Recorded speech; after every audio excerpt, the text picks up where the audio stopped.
पाठ 14 आर्थिक अवधारणाएं और नियोजन। नमस्कार बच्चों और प्रणाम सभी को। आज हम इस पाठ को ले रहे हैं और ये अंक 3 नंबर देता है। ये कक्षा 10 का लेसन है और इसमें राष्ट्रीय आय के बारे में हम सबसे पहले पढ़ेंगे। तो मैंने बता दिया आपको कि अर्थ यानी धन यानी आय के बारे में सबसे जो चीज़ एक व्यक्ति के बारे में लागू होती है कि यानी हम उसका वेतन और उसकी आय को देखकर यानी उसकी पूरे परिवार की हम कल्पना कर सकते हैं कि उसकी आर्थिक स्थिति कैसी होगी, वही चीज़ बिल्कुल देश पर भी लागू होती है और इसीलिए हमें राष्ट्रीय आय जो है वो निकालनी होती है। तो इसके संदर्भ में जो छोटे छोटे क्वेश्चन बनेंगे वो मैं आपको कंप्लीट करवा देती हूँ। राष्ट्रीय आय में सबसे पहले वित्त वर्ष आता है। एक वित्त वर्ष जो है वो 1 अप्रैल से 31 मार्च तक का होता है। तो 1 अप्रैल 31 मार्च तक का जो पूरा एक समय होता है वो वित्त वर्ष कहलाता है। उत्पादन के साधन कौन कौन से होते हैं? उत्पादन के साधन यानी जब हम उत्पादन करने जाते हैं या करने वाले होते हैं तो साधन कौन कौन से काम आते हैं? भूमि चाहिए हमें, श्रम यानी मजदूर चाहिए, पूंजी यानी पैसा चाहिए और उद्यमी यानी हम जो उस काम को शुरू करना चाहता है। तो ये इस तरह उत्पादन के साधन हो जाते हैं। फिर राष्ट्रीय आय की हम परिभाषा देख लेते हैं। यही वित्त वर्ष और उत्पादन के साधन इसमें आएंगे, इसीलिए मैंने पहले आपको ये समझा दिया है। परिभाषा: एक देश के उत्पादन के सभी साधनों द्वारा एक वित्त वर्ष में, यानी एक देश की बात करें हम, उत्पादन के सभी साधनों द्वारा, उत्पादन के जो भी ये साधन हैं इन साधनों द्वारा एक वित्त वर्ष में उत्पादन प्रक्रिया में योगदान के फलस्वरूप प्राप्त आय का योग राष्ट्रीय आय कहलाती है। यानी एक देश के उत्पादन के सभी साधनों द्वारा एक वित्त वर्ष में उत्पादन प्रक्रिया में जो योगदान होता है और उसके फलस्वरूप जो आय प्राप्त होती है वो पूरी एक साल की जो आय प्राप्त होती है वित्त वर्ष की, वो राष्ट्रीय आय कहलाती है। तो मुझे लग सकता है कि अब आपको ये परिभाषा याद हो गई होगी और लगभग समझ में भी आ गई होगी। राष्ट्रीय आय को हम ऐसे भी लिख सकते हैं: घरेलू साधन आय प्लस विदेशों से प्राप्त शुद्ध साधन आय। यानी जो हमने ये पढ़ा है ये घरेलू साधन आय है और विदेशों से यानी विदेशों में भी हमारी कंपनियां जो काम करने जाती हैं वहाँ से भी शुद्ध साधन आय यानी जो आय प्राप्त करती है वो भी इसमें इंक्लूड हो जाती है, यानी प्लस हो जाती है। तो ये दोनों चीज़ें भी राष्ट्रीय आय कहलाती है। यानी अगर आपको ये याद नहीं रहे और ये याद रह जाए और आप एग्ज़ाम में ये लिख लो तो भी सही ही होगा। राष्ट्रीय आय का रूप देख लेते हैं। राष्ट्रीय आय का रूप जो है वो सकल घरेलू उत्पाद में आता है। सकल घरेलू उत्पाद क्या होता है? परिभाषा देख लेते हैं अपन। एक वित्त वर्ष में, वही बात बार बार आएगी इसलिए मैंने उनको पहले से आपको समझा दिया है। एक वित्त वर्ष के दौरान देश की घरेलू सीमाओं में उत्पादित समस्त अंतिम वस्तुओं और सेवाओं के मौद्रिक मूल्यों का योग सकल घरेलू उत्पाद कहलाता है। यानी हमारे देश के अंदर, देश की घरेलू सीमाओं में यानी देश के अंदर की सीमाओं के अंदर जो उत्पादित समस्त अंतिम वस्तुएं और सेवाएं होती हैं वो मौद्रिक मूल्यों का, उन सभी का मौद्रिक मूल्यों का जो योग है यानी योग, वो सकल घरेलू उत्पाद कहलाता है। तो अंतिम वस्तु और सेवा क्या होती है? ये क्वेश्चन भी आपके छोटा क्वेश्चन बैठता है बच्चों। तो अंतिम वस्तु या सेवा वह वस्तु होती है जिसका उत्पादन प्रक्रिया में पुनः प्रसंस्करण नहीं किया जाता, यानी पुनः नहीं बनाया जाता है। सामान्य शब्दों में हम उसे क्या कहेंगे? उपभोक्ता तक प्राप्त उपभोग योग्य वस्तु अंतिम वस्तु कहलाती है। यानी हम जो भी चीज़ उपयोग करते हैं, साबुन कर रहे हैं, तेल कर रहे हैं, शैम्पू कर रहे हैं, वो सब अंतिम वस्तुएं कहलाएगी जो इनका पुनः प्रसंस्करण नहीं हो रहा है, यानी पुनः वापस उनको कोई किसी भी रूप में बदला नहीं जा रहा, तो वो क्या कहलाएंगी?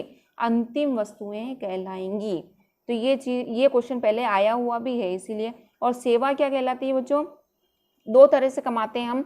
एक, किसी भी चीज़ का या वस्तु का उत्पादन करते हैं तो वो उत्पादन कहलाता है, और एक जो है वो सेवा होती है। यानी एक टीचर अपनी सेवा, कोई उत्पादन नहीं कर रहा, वो सेवा दे रहा है ना। तो यानी वो पढ़ा रहा है तो सेवा देना। एक चिकित्सक किसी चीज़ की वस्तु को उत्पादन नहीं कर रहा है, वो सेवा दे रहा है तो उससे भी वो कमा रहा है, तो ये सेवा कहलाएगी। तो अब हमने राष्ट्रीय आय और अंतिम वस्तुएं, सेवाएं और सकल घरेलू उत्पाद समझ लिया है। तो जो पॉइंट आपके पाठ में सबसे पहले है वो मैंने अब लिया है, क्योंकि ताकि ये आपको अच्छे से समझ में आ जाए। अगर क्वेश्चन बैठता है कि राष्ट्रीय आय की गणना का देश की अर्थव्यवस्था में क्यों महत्वपूर्ण होती है, यानी राष्ट्रीय आय की गणना हमें क्यों ज़रूरी होती है, क्यों हम उसकी गणना करते हैं, तो उसके 4 पॉइंट दिए गए हैं आपके। राष्ट्रीय आय से राष्ट्र के आर्थिक स्थिति तथा आर्थिक प्रगति का ज्ञान होता है, जो सबसे पहले मैंने बता दिया आपको कि किसी भी व्यक्ति की मतलब आय को देखते हुए अपन अनुमान लगा लेते हैं कि उसकी आर्थिक स्थिति कैसी है, तो यही बात राष्ट्र पर भी लागू होती है। तो ये कोई रटने वाली चीज़ नहीं बच्चों, आप आराम से इसे समझ सकते हो कि राष्ट्रीय आय से राष्ट्र की आर्थिक स्थिति और आर्थिक प्रगति का पता चलता है। दूसरा, राष्ट्रीय आय के आधार पर हम विभिन्न राष्ट्रों की अर्थव्यवस्थाओं की तुलना कर सकते हैं। यहाँ पर केवल अपने राष्ट्र की प्रगति का ही पता नहीं चलता, हम ये भी पता लगा सकते हैं कि विभिन्न राष्ट्रों में, यानी हमारे दूसरे राष्ट्रों के साथ किस प्रकार हम पीछे चल रहे हैं या आगे चल रहे हैं या अच्छे से चल रहे हैं, वो तुलना हम कर सकते हैं। इससे अर्थव्यवस्था में विभिन्न क्षेत्रों के योगदान एवं उनके सापेक्षिक महत्व की जानकारी मिलती है। यानी अर्थव्यवस्था में हमारे पास साधन कम होते हैं और हमारी आवश्यकताएं ज़्यादा होती है, ये चीज़ परिवार में भी लागू होती है। तो परिवार में भी विभिन्न जो क्षेत्र होते हैं, यानी फीस देनी है, शिक्षा में करना है या ऑपरेशन करवाना है ना, चिकित्सा में देना है या सहकारी में देना है या किस में देना है, तो उसके योगदान और उसके महत्व की पता चल जाता है। मतलब एक वित्त वर्ष यानी एक वर्ष के बाद अगर उसका टोटल निकाला जाए, उसका परिणाम निकाला जाए, तो पता चल जाता है कि हमें किन क्षेत्रों में ज़्यादा पैसा लगाना है और उनका महत्व क्या है। तो ये इसकी जानकारी कैसे पता चलेगी, राष्ट्रीय आय की गणना हम करेंगे तब। और लास्ट है इसमें, राष्ट्रीय आय के अनुमानों के आधार पर अर्थव्यवस्था के लिए भावी नीतियों का निर्माण किया जा सकता है। तो यही चीज़ यहाँ पर बता रखी है कि हम एक अनुमान लगा सकते हैं कि अगले वित्त वर्ष में हमें किन नीतियों का निर्माण करना है, किन क्षेत्रों में ज़्यादा योगदान देना है, कहाँ पर कितना पैसा देना है। तो ये सभी देश की अर्थव्यवस्था में बहुत महत्व रखता है, क्योंकि राष्ट्रीय आय की गणना बहुत ज़रूरी हो। राष्ट्रीय आय के साथ साथ प्रति व्यक्ति आय भी निकाली जाती है प्रत्येक वर्ष। वो क्यों निकाली जाती है, क्योंकि राष्ट्रीय आय जब निकालते हैं इसमें जनसंख्या परिवर्तन के प्रभाव को समायोजित नहीं किया जाता, लेकिन प्रति व्यक्ति आय में जनसंख्या परिवर्तन यानी जन्म दर, मृत्यु दर और प्रवास, ये तीनों ही जनसंख्या परिवर्तन के कारक हैं।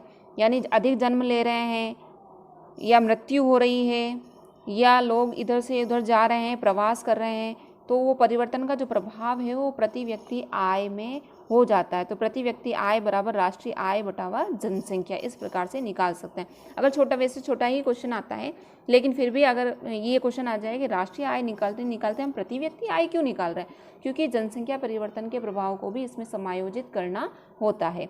तो प्रति व्यक्ति आय बराबर राष्ट्रीय आय बटावा जनसंख्या। भारत में राष्ट्रीय आय की गणना, छोटे छोटे क्वेश्चन जो बैठते हैं वो ले लेते हैं अपन, कि भारत में राष्ट्रीय आय की प्रथम गणना 1868 ईस्वी में दादाभाई नौरोजी द्वारा की गई थी। किसके द्वारा की गई थी? दादाभाई नौरोजी द्वारा। स्वतंत्रता के पश्चात यानी 1947 के बाद पीसी महालनोबिस की अध्यक्षता में 1949 में राष्ट्रीय आय समिति का गठन किया गया और उन्होंने प्रथम रिपोर्ट 1951 और अंतिम रिपोर्ट जो है वो 1955 में दी थी। और मोस्ट जो इम्पोर्टेंट है वो अभी तक हम राष्ट्रीय आय की गणना, इसका महत्व ये पढ़ चुके हैं, लेकिन ये हर वर्ष ये काम कौन कर रहा है? ये CSO कर रहा है। CSO, भारत में राष्ट्रीय आय की गणना का कार्य CSO करता है। अगर आपको कुछ याद नहीं हो और आप CSO लिखकर आ जाते हैं तो भी वो सही होगा बच्चों। इसे कहेंगे केंद्रीय सांख्यिकी संगठन। केंद्रीय सांख्यिकी संगठन, CSO का फुल फॉर्म, अगर ये क्वेश्चन भी आ सकता है, सेंट्रल स्टैटिस्टिकल ऑर्गेनाइजेशन, ठीक है, CSO। तो इसे आप याद कर लें। 1955 से लगातार वर्तमान तक कार्य कर रहा है। तो इस लगभग इस टॉपिक में मैंने छोटे बड़े सारे पॉइंट्स को आपको समायोजित कर लिया है। ये 3 नंबर का पार्ट है और 3 पेज हैं आपके, उसमें से जो आपके इम्पोर्टेंट है वही पॉइंट मैं बताऊंगी। और इसमें आप नीति आयोग का एक टॉपिक है जो मैं पहले से ले चुकी हूँ और आप इस आई बटन पर क्लिक करके उसे देख सकते हैं। नीति आयोग को मैंने बहुत अच्छे से उसमें समझा दिया है और लगभग 9 या 10 मिनट का ही आपके वो वीडियो है, तो आप उसे आराम से देख कर याद कर सकते हैं ऐसे बच्चों। और ये इसीलिए बना रही हूँ मैं ताकि आपको हेल्प रहे और आपको क्या प्रॉब्लम है, क्या समस्या, आप कौन सा टॉपिक पढ़ना चाहते हैं, ये चीज़ें भी आप मुझे ज़रूर बताएं, कमेंट्स करें, ताकि मैं उन पर, और इस पार्ट को अभी पूरा नहीं हुआ है, इससे संबंधित मैं और भी पार्ट लूँ, मतलब और भी टॉपिक लूँगी। तो आप ज़रूर पढ़ाई करो और खूब आगे बढ़ो। धन्यवाद।